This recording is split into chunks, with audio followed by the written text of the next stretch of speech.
Hello mga farmland, another day, another buyer na naman ang kasama natin. Ngayon kahit maulan, dito po sa vlog 201 natin, kung saan reserve na naman po ang ating lot 3. Ayan mga farmland, 1.5 million ang kada 1,000 square meter dito. So minimum cut 1,000, may 2,000 square meter tayo. Pwede po kayo mag-cut ng 3,000. Ayan, White Sand Beach po yan at katabi ng mga resort. So ayan mga farmland, dumating na po yung buyer natin. At tara, i-tripping na po natin. Hello mga kapamlat, ayan, nandito kami ngayon sa Salpi Beach Resort. So dito namin minute yung buyer. Ayan. So maglalakad na lang kami. So maulan na talaga. Kasi malapit lang naman dito yung property.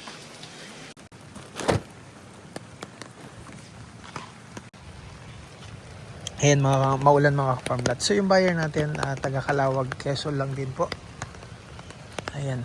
So dito pa po dumayo. Ay may namimiwas dun mga kapamlat oh. Mamaya titignan natin yung namimiwas. So maulan, ito yung itsura pag maulan mga kaparmlat. Lot 1 po ito mga kaparmlat ha.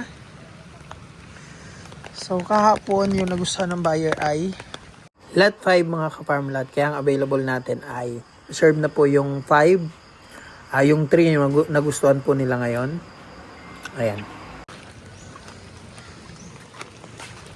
So maulan. Kaya ito ngayon ang beach.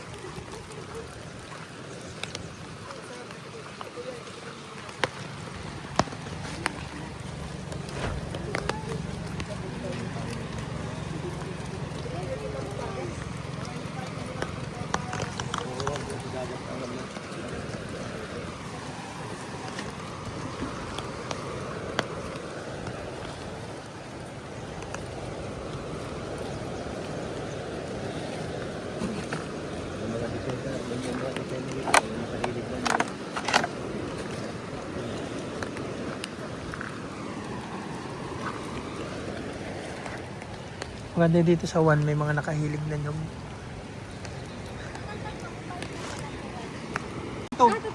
Ito may mas malaki pa yung frontage na isa.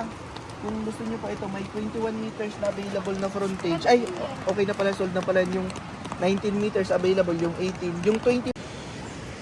Ayan mga farmlat, dahil yung gusto ng buyer ay 1,000 square meter at limited yung budget nila. So itong lot 1, ayan. Yung lot 1 kasi ay 36 meters yung frontage mula po dyan hanggang dito. Yan. So punta po tayo sa lot 2. So yan yung lot 2. 18 meters yung frontage ng lot 2 natin. Mula po dyan. Yan. Hanggang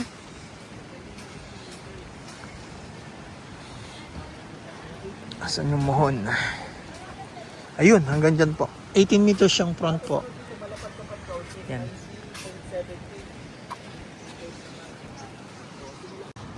Yan mga kaparmlat, mula naman po dyan sa, ulitin ko po ano, yung lot 1 po, 2,200 plus square meter, mula po dyan hanggang, dyan po, yan. Lot 1, at yung lot 2 naman, mula dito hanggang dito, 18 meters yung frontage po nyan, yan. At ito naman po yung lot 3. Mula po dyan hanggang dyan sa pwesto nila, yan tinuturo pong yan. Yan po yung lot 3. 19 meters yung frontage. Yung lot 4 naman po, mula dyan hanggang yan. Ayan. Yung lot 5 naman po, mula po dyan hanggang dun. Tapos yun naman po yung lot 6. Yan po yung mga available property natin mga ka-farmlat. May namimiwas po. Ayan. Bali mga ka-farmlat, meron pala ditong maganda na batuhan na pwede kang mangilaw sa gabi. Ayan, itong part na to. Yung for sale natin mga ka-farmlat, mula po doon, yan, hanggang doon ang frontage.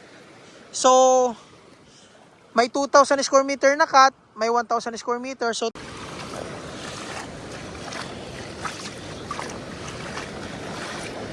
ayun o.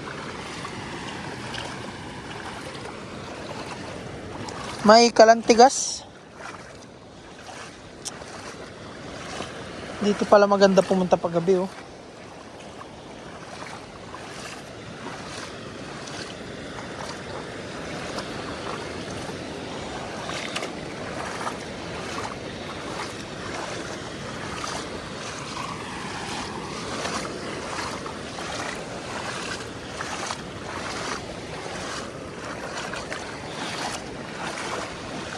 Parang malalim sa pwesto niya.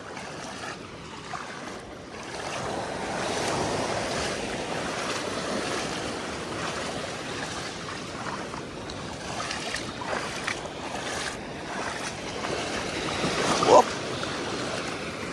Malalim nga ata. Ayun, nakahuli si Kuya. May pangulam na.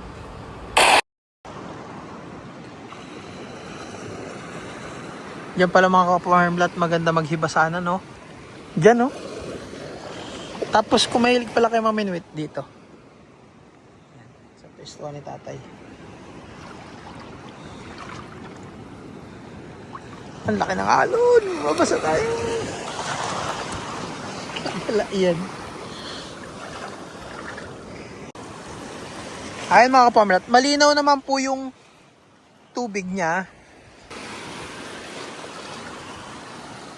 Yun ang for sale natin.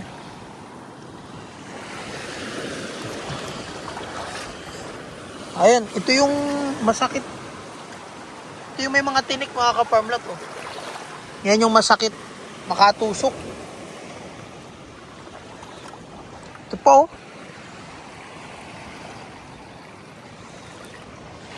Kung mahirap pala dito maglakad-lakad sa gabi, dapat may ilaw kayo para hindi kayo matusok.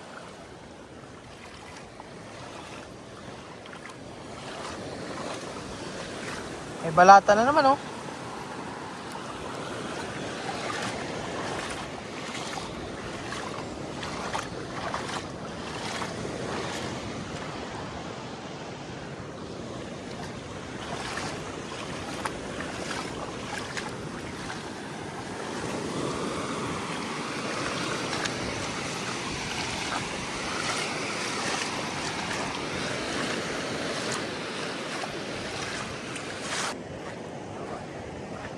On. Nandun pala yung portion ng batuhan? Oo, pero itong harap maganda wala eh. Oo. Puro buhangin lang siya. Ang kagandahan naman doon, masarap doon dumayo mangilaw. Kasi nandun ang mga isda.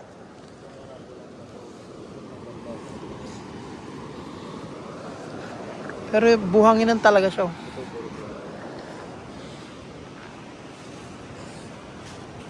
Nakapili na po kayo? Itong lot 3 yung i-recommend ko dun sa... Lot 3. So yung lot 4 sold na eh. Kasi mas malawak yung ano. Front. So magiging available po ay lot 1, lot 2. Ang prospect nila sir ay lot 3. Yung lot 4 kahapon naman sold.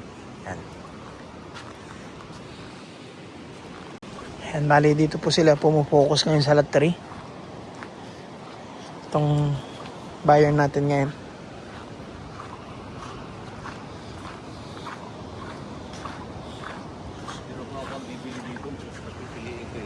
Ayan mga farmland, nasa farmland area tayo ng lot 3. Ayan. Flat land po yan.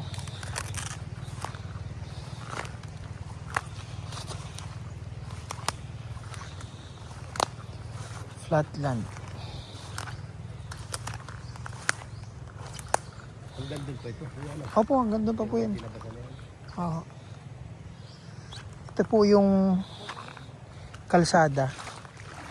Pero ito po ay hindi putik, buhanginan po dito. Lubog lang siya.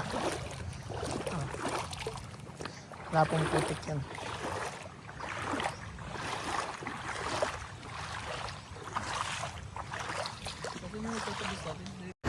So yun mga farmland, reserve na po yung lot 3 natin, lot 4, lot 5. Yung lot 6 kanina lang po nag-reserve, nagpadala na po yung buyer. At yung lot 7, yung 2,000 square meter, may kumuha na rin. So lot 1 na lang at lot 2, possible yung 2, pawala na rin siguro yung bukas. Dalawa po yung titriping dyan bukas na buyer na parating. Di man ang ikaw ay bigin ko, ako ay isang bulag na umiibig sa'yo. At kahit ano pang iyong nakaraan, mamahalin kita maging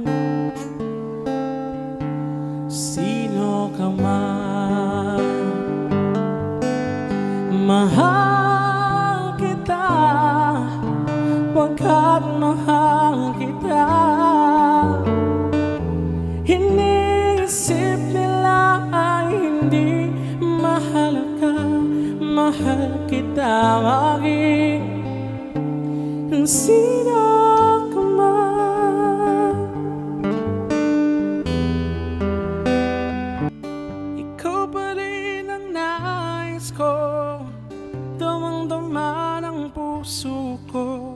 Mahirap na dayain ng isip at damdamin. Ikaw pa rin ang hanap ko, mapapatawad ba ako?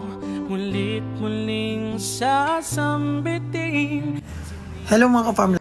Ayan mga ka-farm lahat, hanggang dito na lang ang ating video. At kung hindi po pasok sa hanap nyo, yung location, yung property, yung sukat, ayan mga ka-farm lahat, mag-subscribe na po kayo at mag-inquire na lang. Malay nyo, may mga upload ako at future upload at may mga listing po na hawak na possible pasok po sa hanap niya. So, message po sa ating WhatsApp and Viber. Ayan mga ka-farm lahat, maraming salamat.